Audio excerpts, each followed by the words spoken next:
Hi, it's Steve Hargadon, and welcome. We're in the middle of day one of our 4th annual Library 2.0 conference. It's been a great day. I hope you're having fun. Pam Smith is here. Pam, welcome. Hello. Thanks for being here.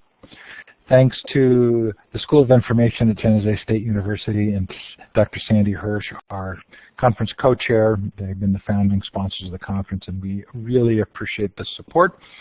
Thanks to CISL and Rutgers for coming on board this year and adding a terrific energy and contribution. Thanks to Follett. I think this is Follett's 3rd year supporting Library Journal, 1st year in combination with them. Thanks to Blackboard Collaborate for the great, stable platform, Wilson Consulting, Wilma, and Counting Opinions. This is a Learning Revolution project. We do lots of fun across the museum, library, school, homeschool, all the worlds of learning. So we hope you'll join us for some other events. So those of you who are participating live, this is your opportunity to indicate where you are in the world. Click to the left of the map on the star icon and click on the map. Muktu in New Zealand. Looks like Australia by smartphone.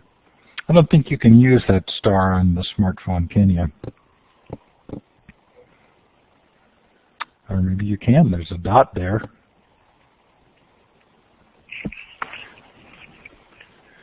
How fun. Well, keep letting us know in the chat, but I want to turn the time over to Pam so she has as much of it as she needs. And here you go. Hello, it's a pleasure to be here today and to get a chance to talk a little bit about what we've been up to at Anythink. When I took over as library director in 2007, just about 7 years ago,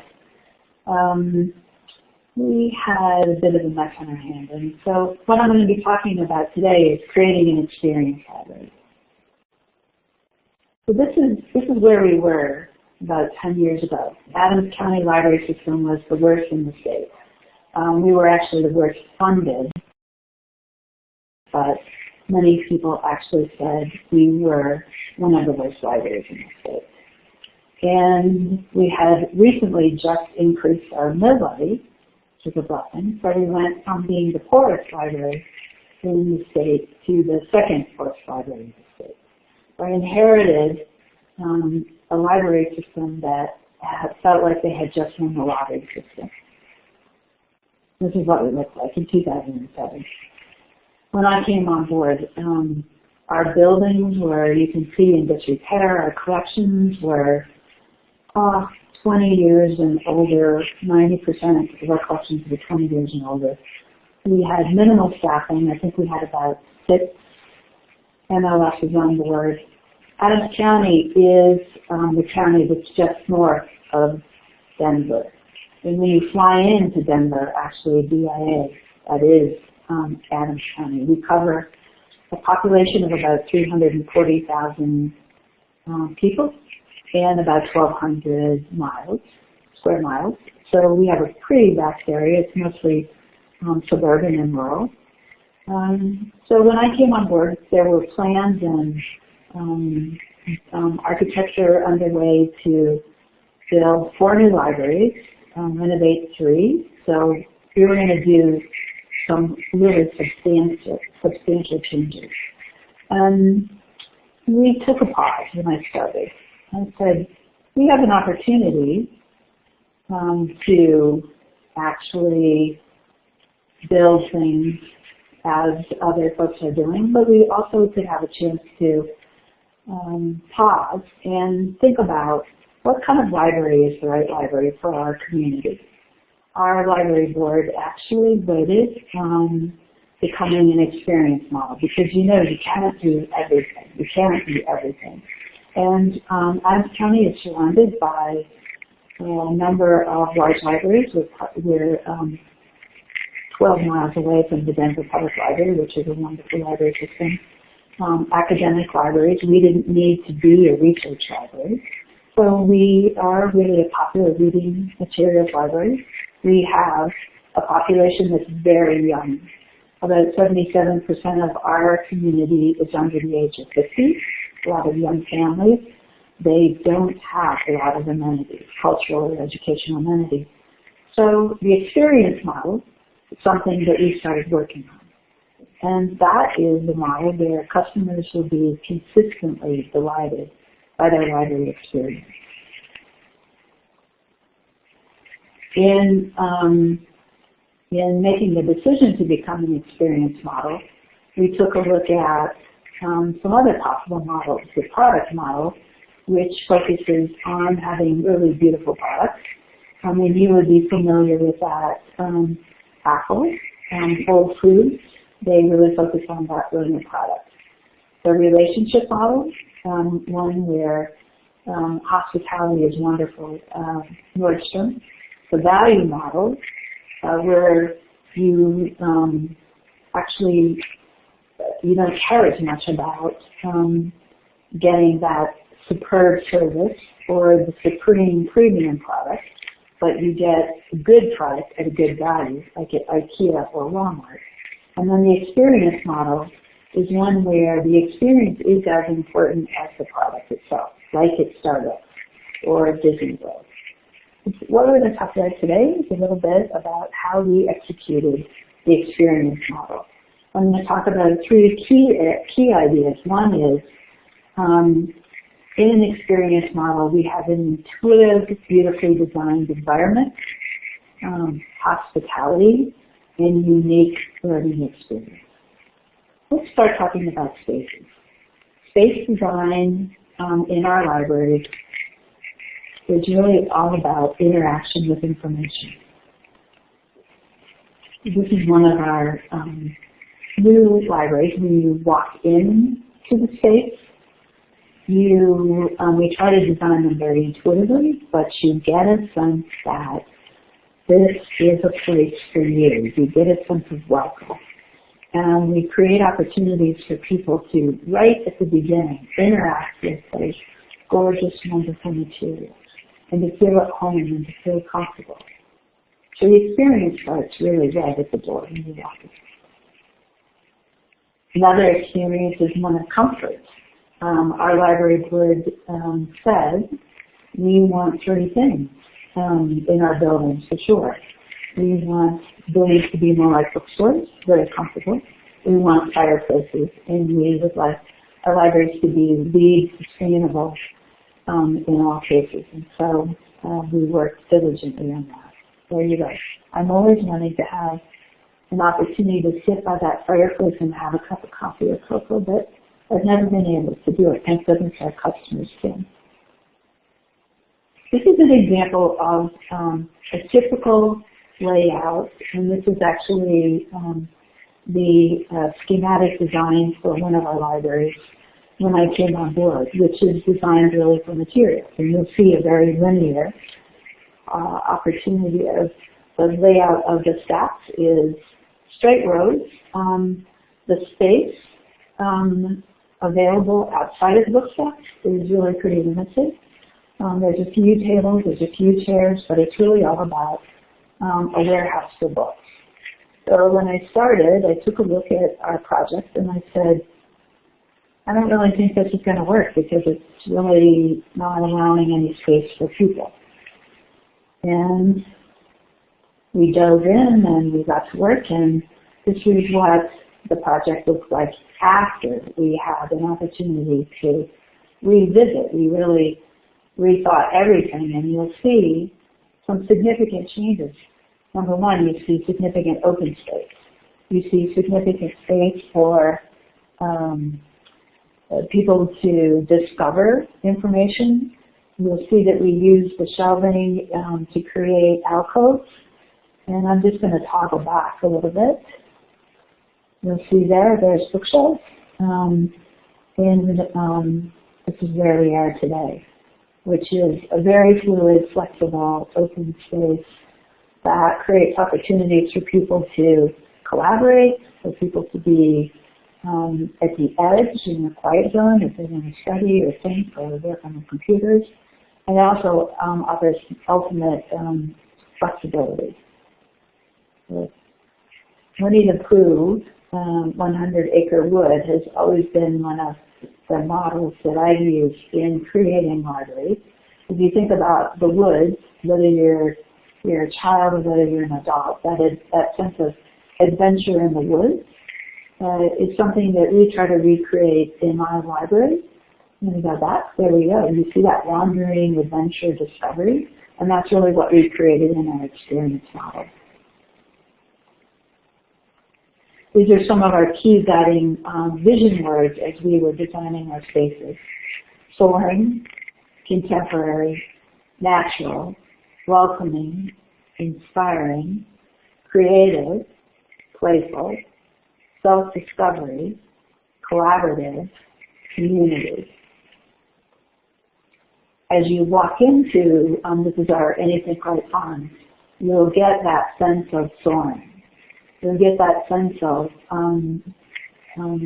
wonderful light flowing into the center of the building that draws you back towards the back of the library. You just want to bound in and actually interact with all those wonderful books and music and videos and people.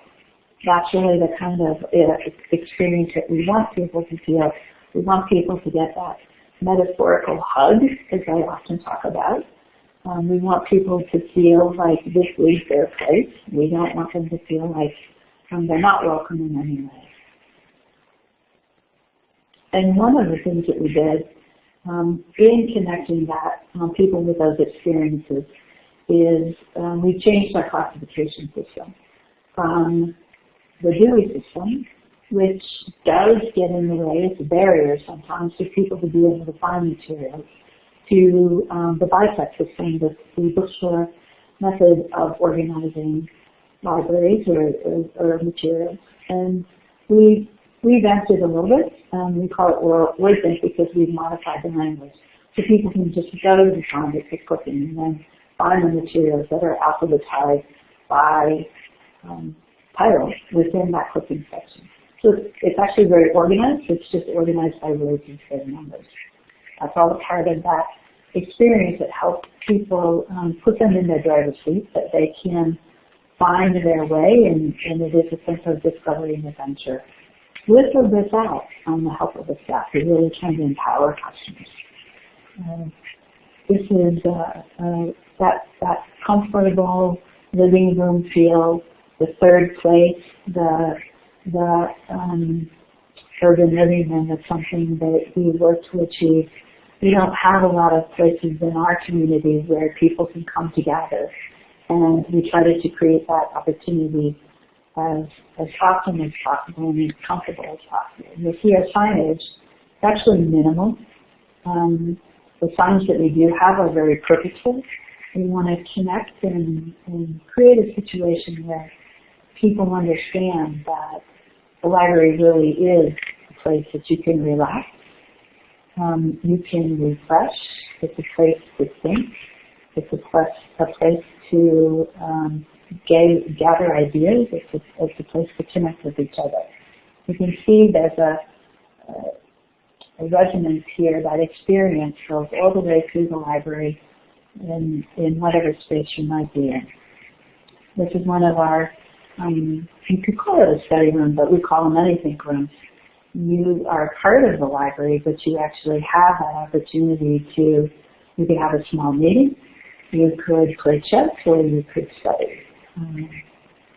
And these are first come, first served. It just gives people an opportunity to work together in a more enclosed environment.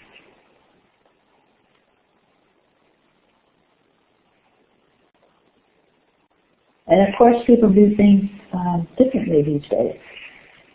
It's not all about books. People do things like play music. And we do a lot of things intergenerationally as well. So we create spaces that are very flexible and create opportunities to learn in a lot of different ways. The treehouse is something that's one of our icons. This is actually an idea that our HR director, Susan Dobbs, initiated. If you think about that sense of being in a treehouse when you were a child, or being in that space, whether you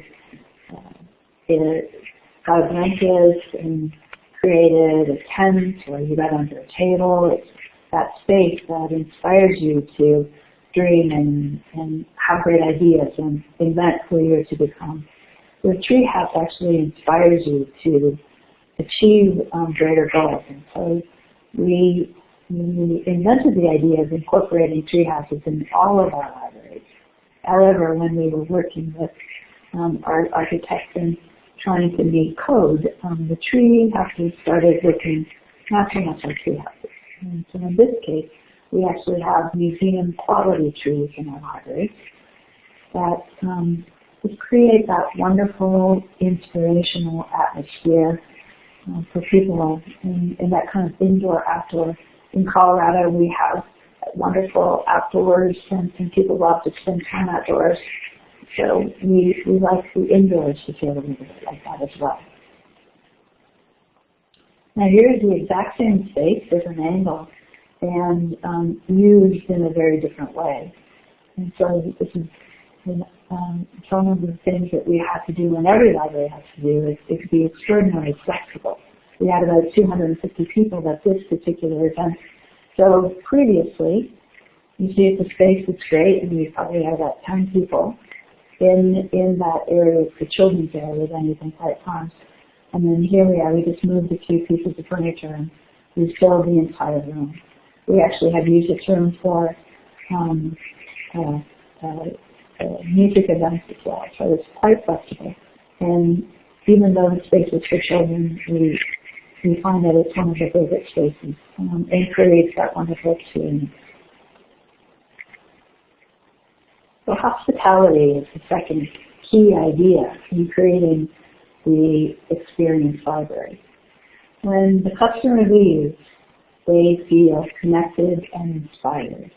And they say, I'll remember this experience.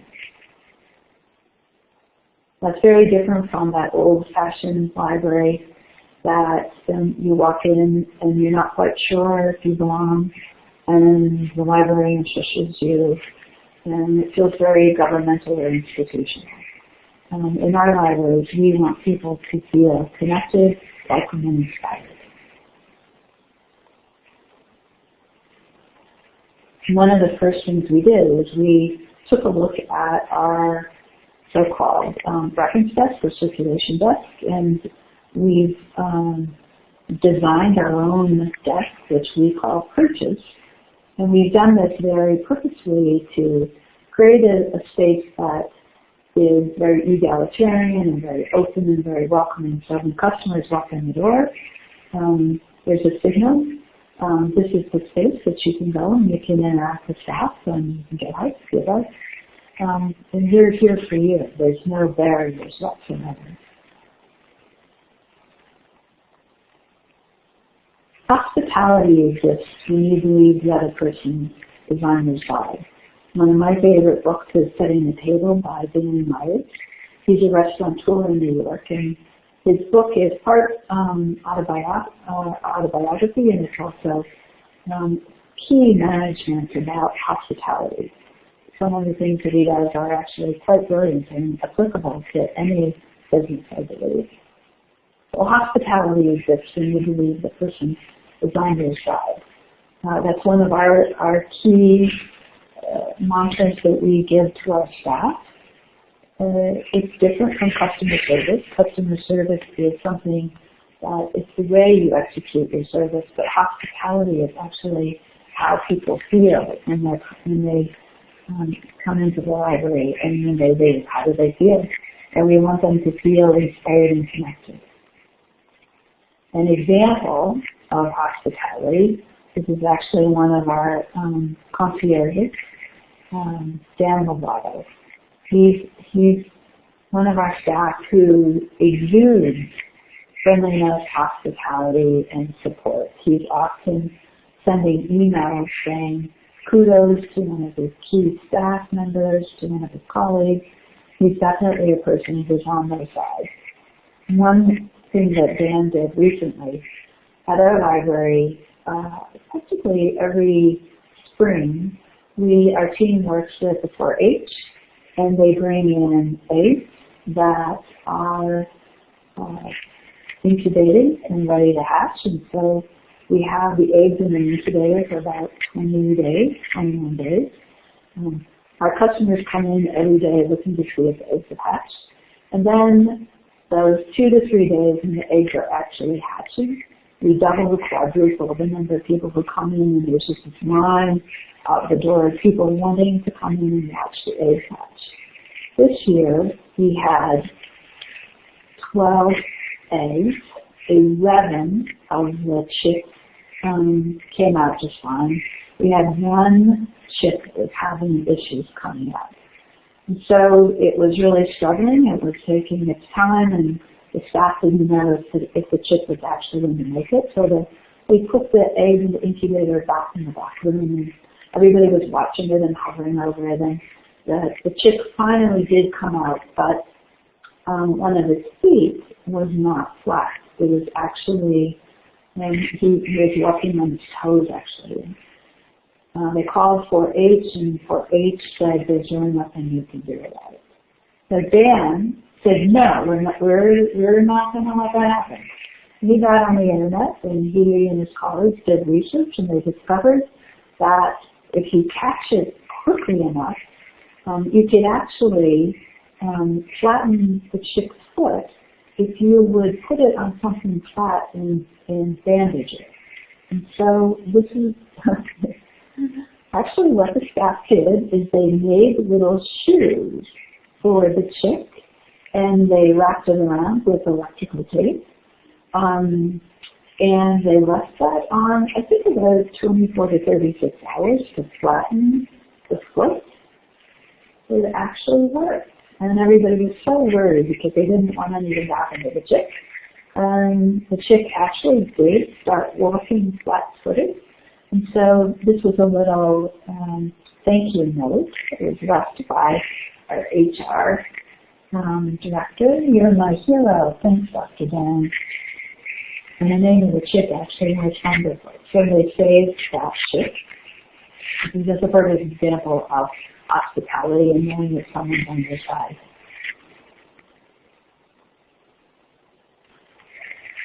In order to have the kind of hospitality that we want our customers to have in our library, we have to do some very creative and unique ways of working with our staff and our team. And one of the things we do is we really want staff to take their work seriously, but we also go about it in a very playful way.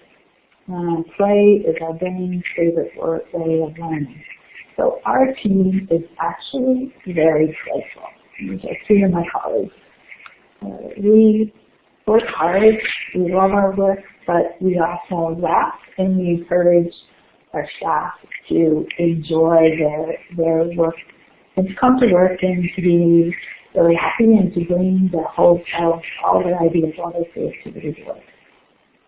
This is our staff manifesto. You are not just an employee, volunteer, or board member. You do not merely catalog books, organize periodicals, and manage resources. You are the gateway into the mind of the idea people who come to our facilities to find or feel a spark. You're part wizard, part genius, part explorer. It's your calling to trespass into the unknown and come back with a concrete piece someone can hold on to, turn over, and use to fuel their mind and soul.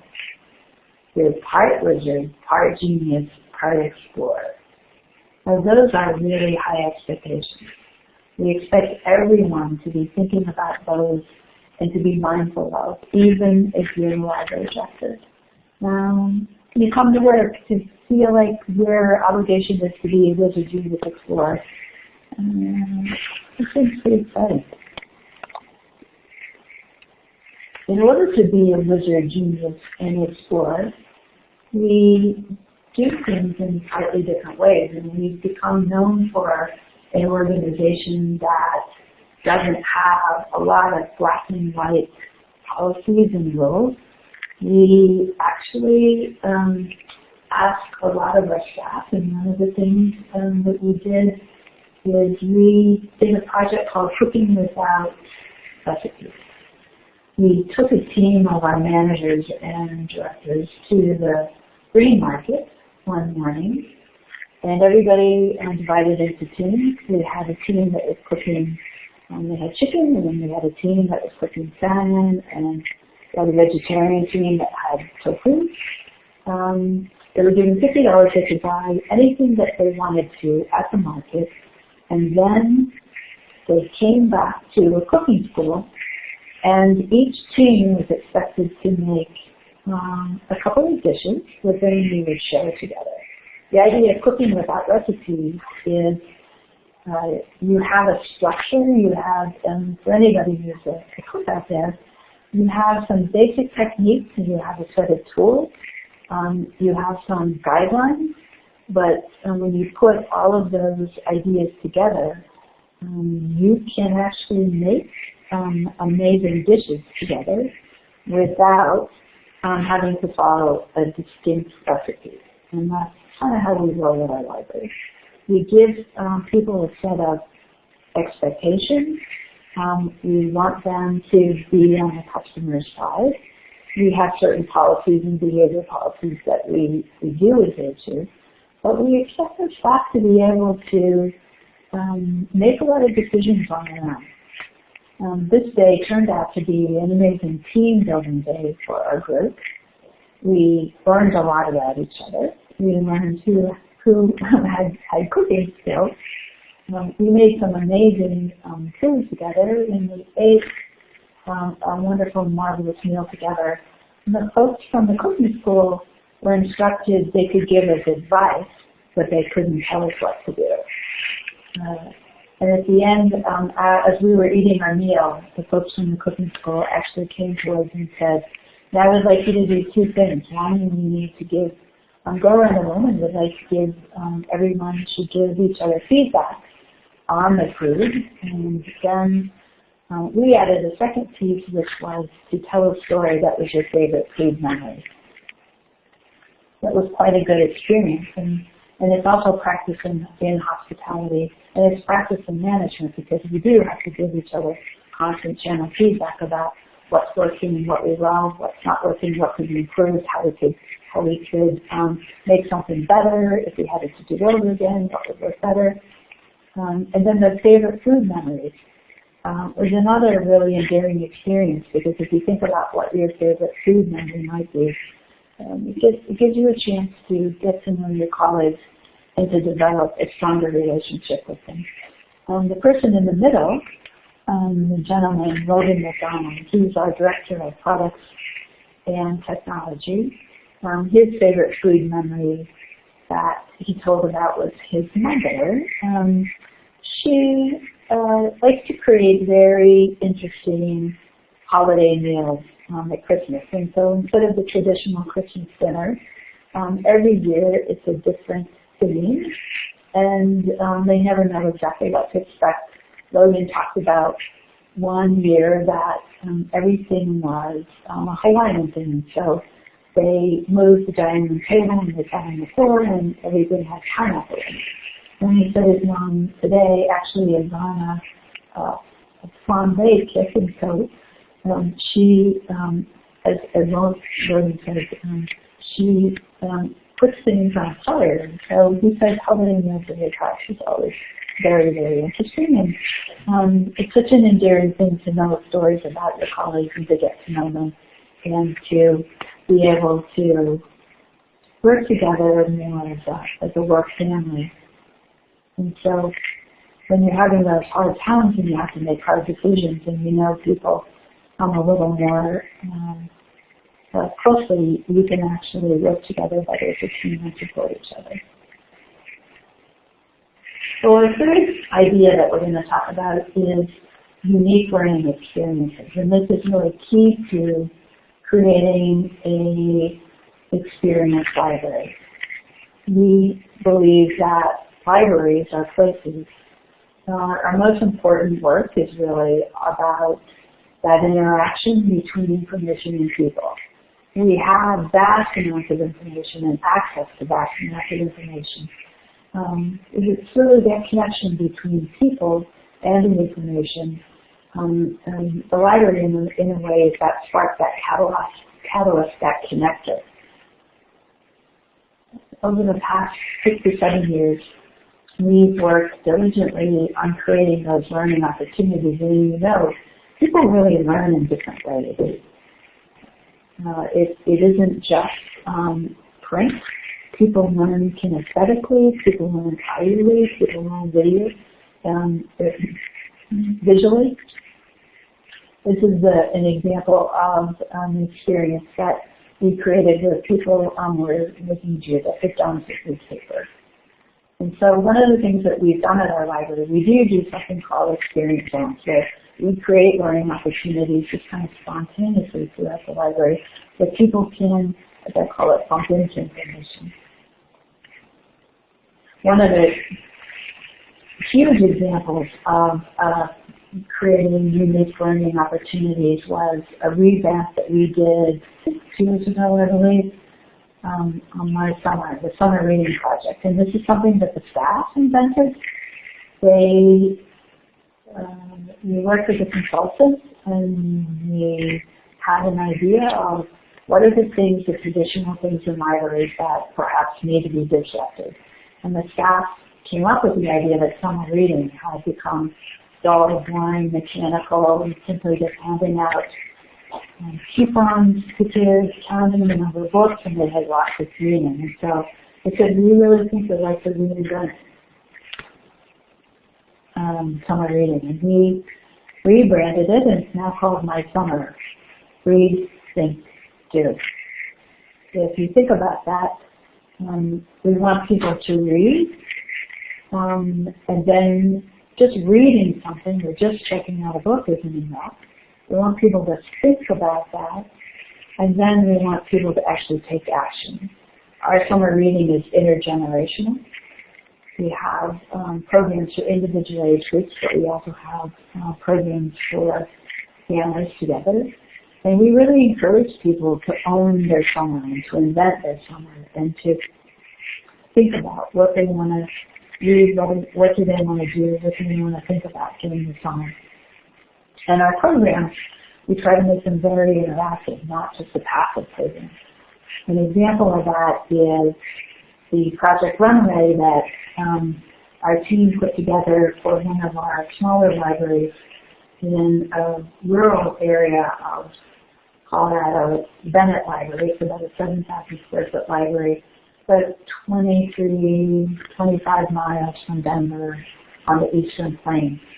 The team worked with a local designer and a local Aveda hairstyling.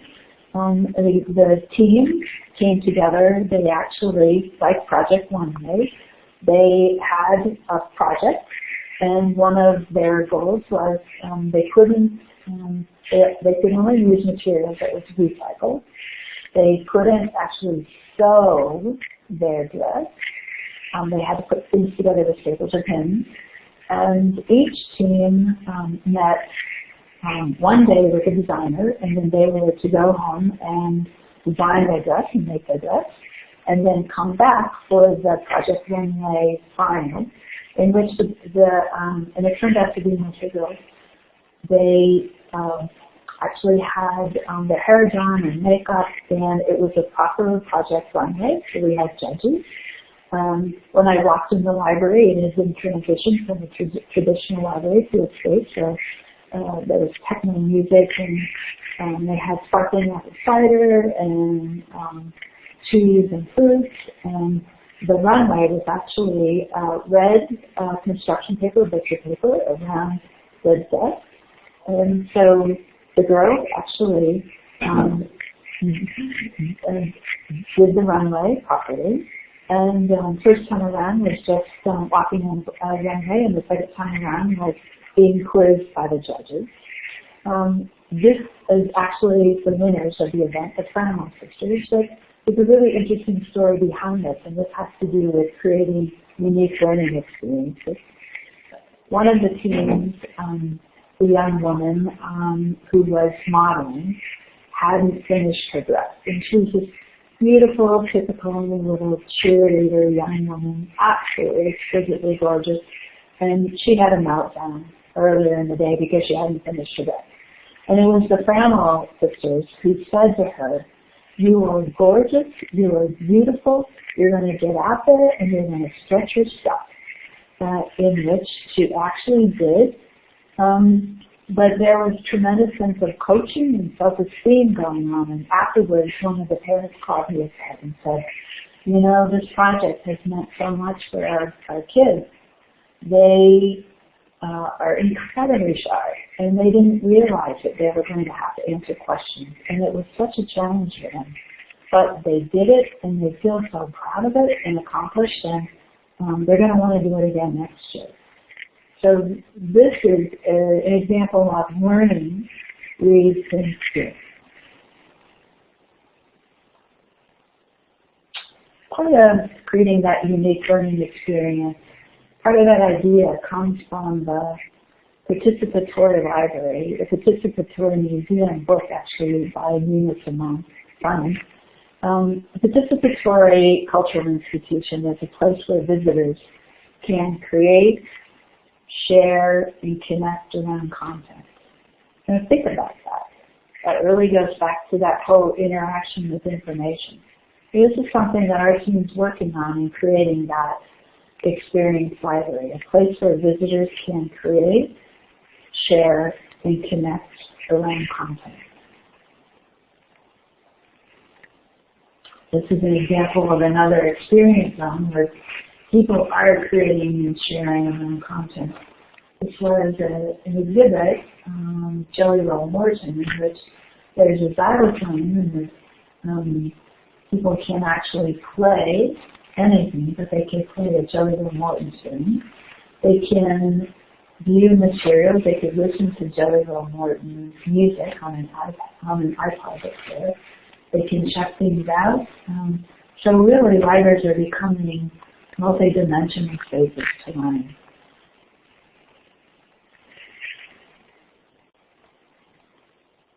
Some of our participation is really easy and fun, and this was a Valentine. It was a simple community Valentine in which it was just simply white butcher paper, and people could get a post-it note and write down a little love letter. And I loved robots. I love it's my friend, I love Alice, I love my pet, I love my library, I love my dog. But it became one big community Valentine. And this is a little more complicated participatory project. We've been working on collaborative public art. And about a year ago, we sourced an artist who is a paper artist, Helen Hubert. She had been working on a project called The Wish, in which she had already gathered wishes from all over the world. She had 200 wishes. And she was creating an opportunity that actually is dandelion, like it's like a 6-foot paper dandelion that hung from one of our library's program spaces. And everyone who participates can create a wish. So this is another example of the community coming together and working together and making something together. When you walk into the space, there's about a 3 to 4 minute sound experience that is motion triggered, in which you hear some of the wishes of our community. The grandfather talking about his wishes for his grandson to graduate college. Women talking about how she wished that she had an opportunity to have cups of tea with her mother once in her evening while her mother had died. A young child talking about wishing to grow up to be a ballerina.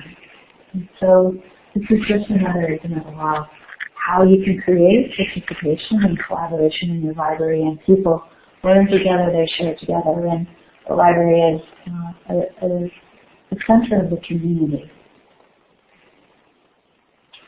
Community gardens is another way for people to participate and learn from each other. We have 3 community gardens in our library. This is a community work day when the branch manager of one of our libraries at Commerce City, Deborah Hode, said, I think you should have a community garden.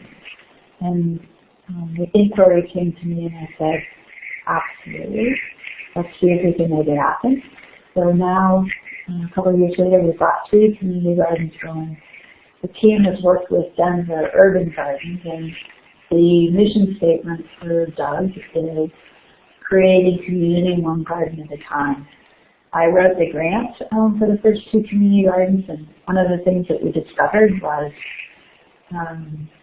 I thought that the project was really about healthy eating and healthy vegetables, and really a community garden is so much more. It's really about the community getting to know each other, working together, learning from each other. This is the first year of one of our gardens, and so now we're in the 3rd and 4th year of our gardens, and the community is learning. They run the gardens, it's very democratic, they make all the decisions, and it's quite an interesting and unique learning experience. Learning is extended again into our outdoors. We have Nature Explorer Gardens, which are outdoor classrooms for children. We work with the Nature Explorer in Nebraska and the Arbor Foundation. And the concept is children today don't have those unique opportunities of just wandering in the woods and spending time, endless hours of free time outside. We have 2 Nature Explorer Gardens, and we're building our 3rd next year. It gives families and children opportunities to spend time in nature and to connect with nature in ways that are really critical. This is a real old-fashioned pump that has become one of the favorite spaces. The kids love to play, pour the water, splash in the water, and especially in the summertime, it's one of our favorites. So another way people learn, this is actually, we have a concert series that we have outdoors in the summer at one of our libraries, and it rained one day. We had to bring the band in, but people seem to enjoy the indoor concert as much or more as the outdoor concert. As people were leaving the library that night, there were comments that it's like, I have always loved this library, but I've never loved it more than I do tonight. It creates those unique emotional experiences for our community and our customers to fall in love with the library. And some libraries or some spaces, if they got rained out, they would just simply call off the concert, but not us. And we're very versatile and flexible, and our team just said, let's bring the concert inside. So we brought the wine, the beer, the barbecue, the dogs, the kids. Another learning experience that is critical to our library is something that our team's been working on, the studio. The studio is that concept of creating opportunities for people to learn in a number of different ways. We were part of the Chicago New Media Project, the IMLS and MacArthur Foundation funding. We were part of the first cohort. Our studio is a digital computing lab for teens. But the idea of the studio is really something that goes beyond that particular space. The idea of the studio is not so much about the stuff. It's not so much about acquiring all sorts of really cool equipment and 3D printers, et cetera, although we do have that equipment. It's really about who you will become and what you'll learn.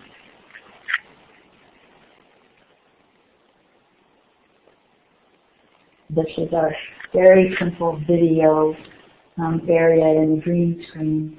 But that studio concept is emblematic of what we think the library is all about. The librarian guide, studio teacher, and that's Mo. And one of the things that Mo talked about recently with a team is that Apple creates products that give people an opportunity to interact with technology in new ways. And that's what I think we're doing at Anythink, is we're giving people opportunities to interact with the library in new ways.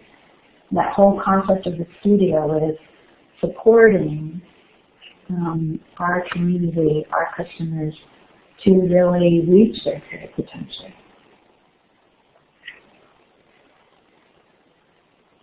And of course, it wouldn't be fair for me to have a conversation about creating unique learning experiences without talking about our goals. At our library, we rely on all of our staff to be as creative and unique and wonderful as they possibly can be. One day, our facilities manager, Doug, came into my office and said, "Pam, I think we should hire goats to come and mow our grass." And I thought about it, and I said, "Really, goats?" I personally had a bad experience with a goat at one point. And I said, "Aren't they mean?" And he said, "No." He said, "There's a company called Urban Kids, and this is what they do. Is that they bring the goats, they bring the fencing, and the goats spend, we have them here for a week, and they move them around the property. We actually have prairie grass on a fair amount of our land. It's a low maintenance type of grass. And so for one day, we had 300 goats arrive. And of course, I thought originally it was just going to be about goats coming in and eating the grass. But what happened is it immediately became a learning experience in which hundreds and hundreds and hundreds of people every day came over and interacted with the goats and asked hundreds and hundreds of questions of the goat herders. And then, of course, they would go in and ask the librarians and the staff all about goats. What do they eat? Talking about their digestive system, talking about their hooves, going on a pet thing. And then they started pulling our weeds and feeding the goats. And then some people actually went home and pulled weeds in their yard and then brought the weeds back to the goats the next day. So it became this amazing learning experience. That started out with just a simple idea of building the manager and putting it out on. And that really is conclusion to my presentation on creating experience libraries. Our mission statement is we open doors for curious minds. I think I've given you just a little taste of how curious our community is and how curious our staff are. And I encourage you to explore that same sense of curiosity. Well, I actually could open it up for chat. If anyone would like to make a comment or ask a question. Okay, what's next for Anythink? Well, we always have a number of ideas on the horizon. And one of the things that we're doing over the next year is really fine-tuning and focusing and getting to know our communities and the differences and the things that they need on an individual community basis. We're working, as a lot of libraries around the country, with civic technologies and community connect to understand how we can create opportunities to connect with our customers in even more unique ways. Pam, did you see Peggy's question about the studio? Are there people there to help them learn to do things with equipment or tools, or do they just explore on their own? Okay, great question. The studio, right now we have one formal studio space. We're actually working on expanding that to all of our libraries. That's probably about a 3 to 5 year project.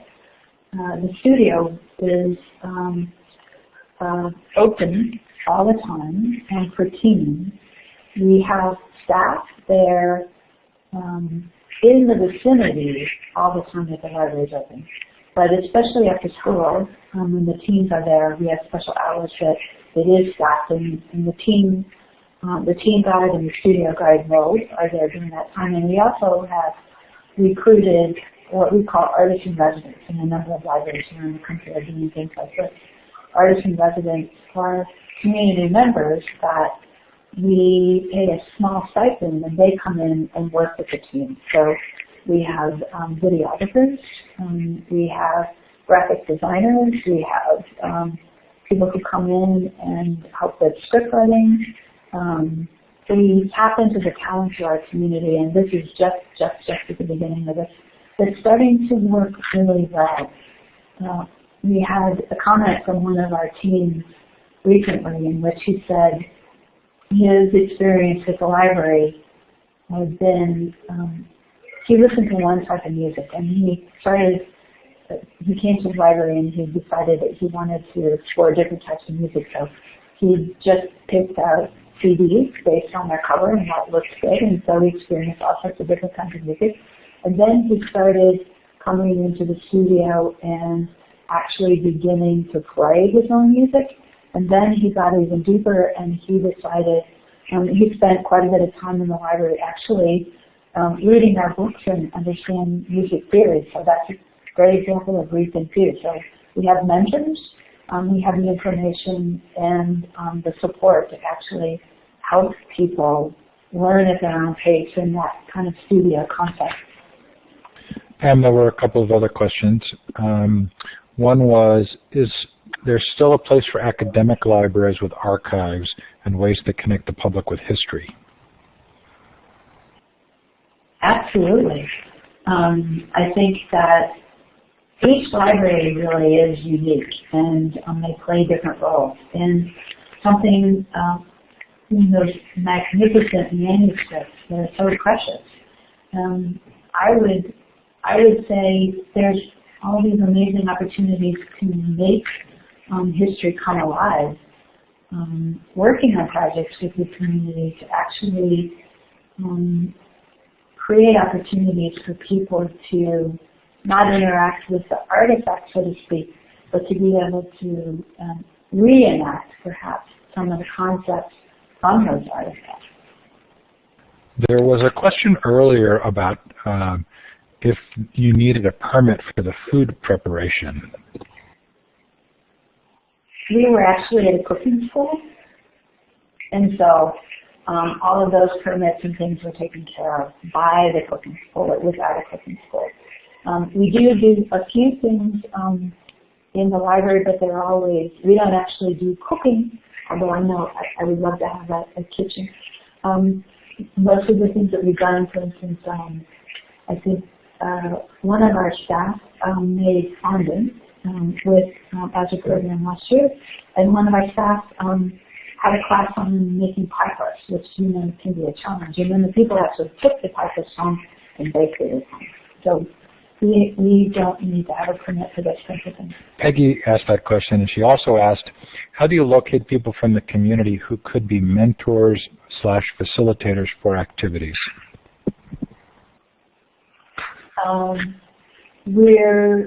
Initially, we did just some regular advertising, but as we get to know the community and it's becoming word of mouth, that's something that our studio guide Mo actually is going to be working on over the next year or so is to recruit people specifically, and part of that is relationship building partnerships with entities that have common sensibilities and endeavors. And so I think part of it is a very disciplined approach, and part of it is organic. And we're at the beginning of it, actually.